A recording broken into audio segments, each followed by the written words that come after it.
بسم اللہ الرحمن الرحیم۔ شب معراج، فرش سے عرش تک تمام تعریفیں اللہ رب العزت کے لیے ہیں، اور درود و سلام ہو اس محبوب خدا صلی اللہ علیہ وآلہ وسلم پر جنہیں اللہ تعالیٰ نے ایک ہی رات میں فرش زمین سے عرش عظیم تک اپنی قدرت کے عجیب نشانات دکھائے۔ شب معراج کا آغاز۔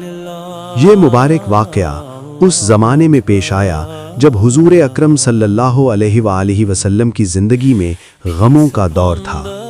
حضرت خدیجہ اور حضرت ابو طالب رضی اللہ عنہ کا انتقال ہو چکا تھا۔ مکہ والوں کی اذیتیں حد سے بڑھ چکی تھیں۔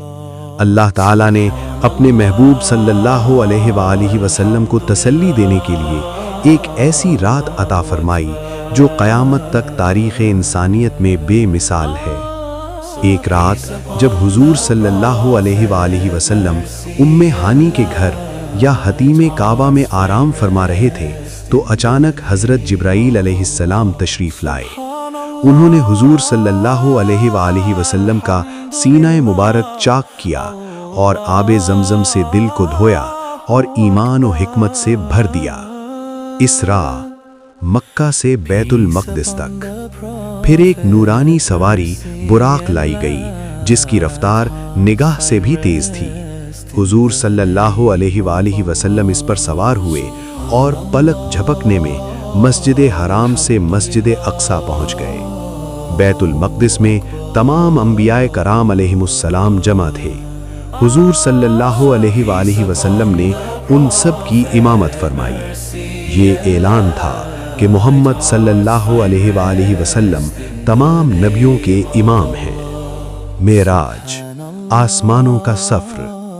پھر آسمانوں کا سفر شروع ہوا۔ ہر آسمان پر ایک دروازہ تھا جہاں اجازت مانگی گئی اور حضور صلی اللہ علیہ وآلہ وسلم کا نام سن کر دروازے کھول دیے گئے۔ پہلا آسمان، حضرت آدم علیہ السلام سے ملاقات ہوئی۔ دوسرا آسمان، حضرت عیسیٰ اور حضرت یحییٰ علیہ السلام سے شرف ملاقات ہوا۔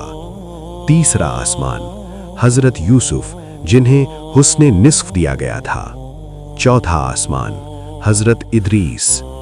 پانچواں آسمان، حضرت ہارون۔ چھٹا آسمان، حضرت موسیٰ علیہ السلام جو امت محمدیہ کی فکر میں بار بار روئے۔ ساتواں آسمان، حضرت ابراہیم علیہ السلام جو بیت المعمور کے ساتھ ٹیک لگائے ہوئے تھے۔ سدرۃ المنتہا اور عرش۔ ساتویں آسمان کے بعد حضور صلی اللہ علیہ وآلہ وسلم سدرۃ المنتہا پر پہنچے۔ یہاں حضرت جبرائیل علیہ السلام رک گئے اور عرض کیا، یا رسول اللہ صلی اللہ علیہ وآلہ وسلم، اگر میں اس سے آگے بڑھا تو جل جاؤں گا۔ لیکن محبوب خدا صلی اللہ علیہ وآلہ وسلم آگے بڑھتے رہے یہاں تک کہ اللہ تعالیٰ کے قرب خاص میں پہنچے۔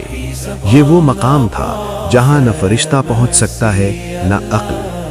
اللہ سے ملاقات اور تحفے۔ اللہ تعالیٰ نے اپنے محبوب صلی اللہ علیہ وآلہ وسلم کو بلا واسطہ ہم کلام فرمایا اور امت کے لیے عظیم تحفے عطا فرمائے۔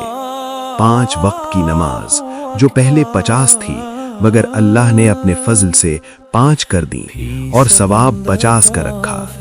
سورۃ البقرہ کی آخری آیات۔ یہ خوشخبری کہ امت محمدیہ میں سے شرک کے بغیر مرنے والوں کی مغفرت فرمائی جائے گی۔ واپسی اور آزمائش۔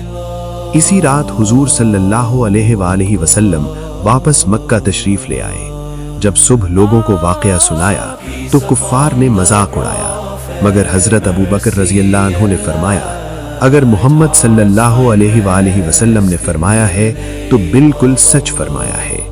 اسی دن سے آپ کو صدیق کا لقب ملا۔ شب معراج کا پیغام۔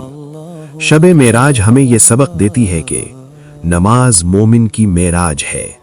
اللہ اپنے محبوب بندوں کو غم کے بعد بلندی عطا فرماتا ہے۔ جو اللہ پر کامل یقین رکھے اس کے لیے ناممکن کچھ نہیں۔